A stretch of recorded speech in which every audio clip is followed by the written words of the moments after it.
My name is Iris. I am 33 years old. 2 weeks ago, my mother rang my doorbell for the first time in 9 years. She did not come with an apology. She did not come to meet her grandchildren. She came with a carry-on suitcase, a beige cardigan, and a folded piece of paper in her right hand. That paper was not a sorry. It was an invoice. 5 bullet points. Blue ink. Total, $925,000. What she did not know was this. I had been keeping a list of my own. For 9 years. Every returned birthday card. Every ignored voicemail. Every photo of her grandchildren she sent back unopened. 29 items. All labeled. All dated. All sitting in a navy blue binder in the bottom drawer of my desk. She brought a list of what she wanted. I had a list of what she did. I grew up in Millfield, Ohio. Population 2,000. One church. One diner. One set of rules about who belonged and who did not. My mother Diane ran the church women's committee and the neighborhood social calendar with equal precision. She decided everything. Who sat where? Who mattered? Who did not? I was the quiet daughter. Perfect grades. Never asked for applause. Never got it either. I met Marcus in my junior year of college. Advanced statistics. He sat 2 rows ahead of me and solved problems like he was reading a grocery list. Calm. Methodical. Never rushed. He was biracial. His mother Cora had raised him alone, worked 2 jobs until he was 16, never missed a single one of his moments. We dated 3 years. He proposed at our kitchen table. No restaurant, no crowd. He just held my hands and said, I want to build something with you. Will you let me? I said yes before he finished. I called home that night. My mother picked up. The line went quiet for 7 seconds. I counted. Then she said, you need to think about what this means for this family, Iris. Not congratulations. A warning. 3 days later a letter arrived. Cream stationery. Her handwriting. 4 paragraphs. The last one said, he is not one of us, Iris. He never will be. If you walk down that aisle, do not expect to walk back through our door. I read it 3 times. Folded it. Put it in a manila envelope, labeled it in red pen. Item 1. We got married at the county courthouse on a Saturday in June. 12 guests. All friends. All Marcus's side. His mother Cora flew in from Cleveland with a garment bag and a Tupperware of pound cake. She pinned a silk flower to my dress, held both my hands and said, welcome to the family, baby. No father walked me down the aisle. There was no aisle. Just a hallway with fluorescent lights and a judge who mispronounced our names. That night I sat on the edge of the bed and my hands shook. Not from doubt. From grief.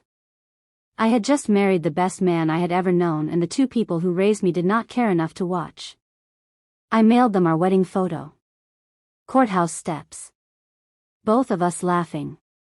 It came back 11 days later. Red stamp. Return to sender. Item 2. The silence that followed lasted 9 years. 7 birthday cards. All returned. Voicemails. Unanswered. Birth announcements when the twins arrived, Liam and Sophie, both returned. Photos of my children. Returned.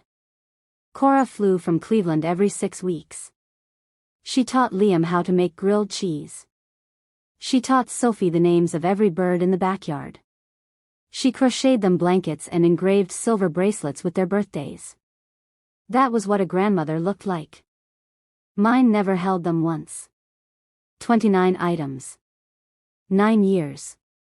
Every one filed, labeled, dated. In year 7, I sent what I knew would be my last birthday card.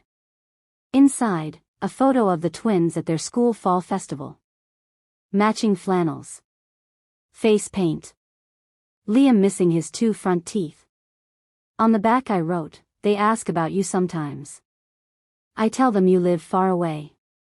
It came back in 9 days. But something was different. The envelope had been opened. The flap was resealed with a strip of clear tape. Someone had taken out the photo. Looked at their faces. Then put it back carefully and sent it away. Dad had opened it. He wanted to keep it. Mom made him send it back.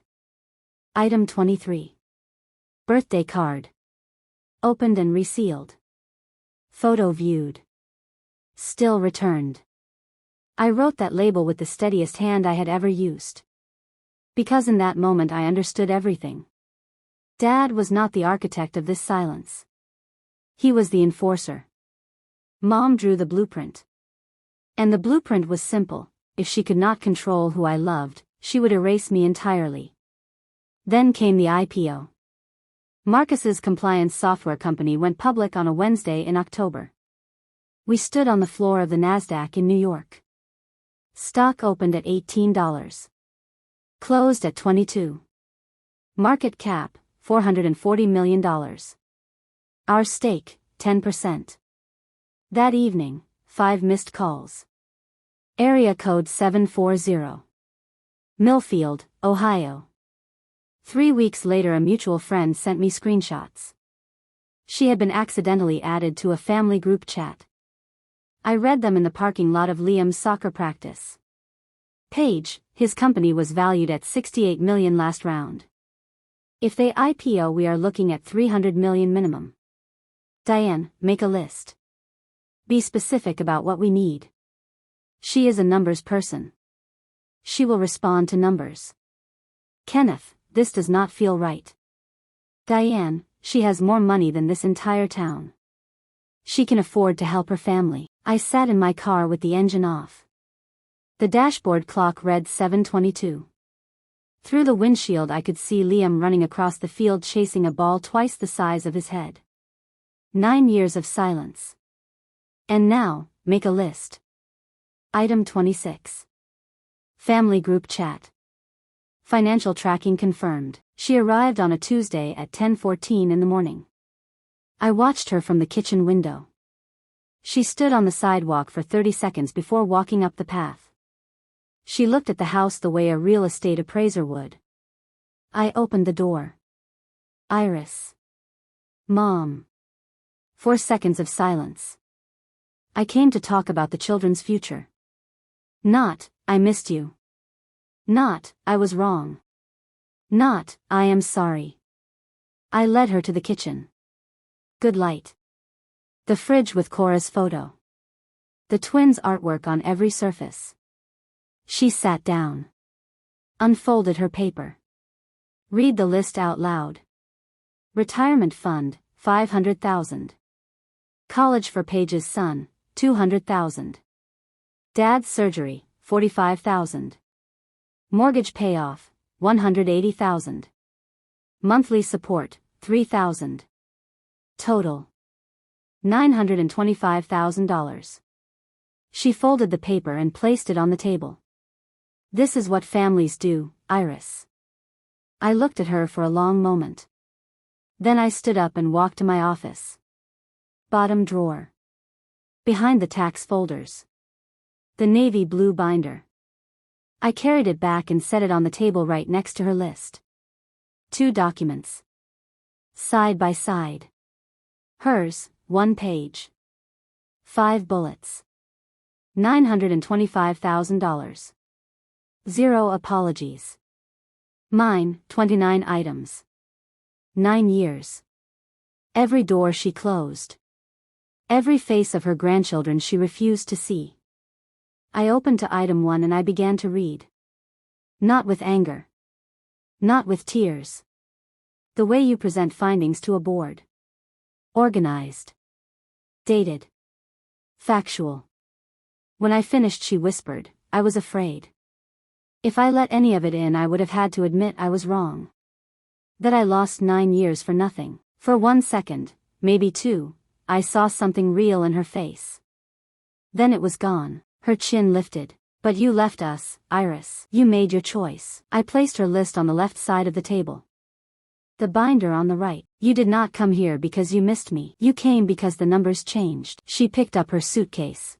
Door she stopped, opened her mouth, closed it, walked out. The door clicked shut. Not a slam. A click. The sound of someone who knows she has lost something she cannot buy back. I went back to the kitchen. Cora's photo was still on the refrigerator. Yellow coat. Big smile. Arms around my children.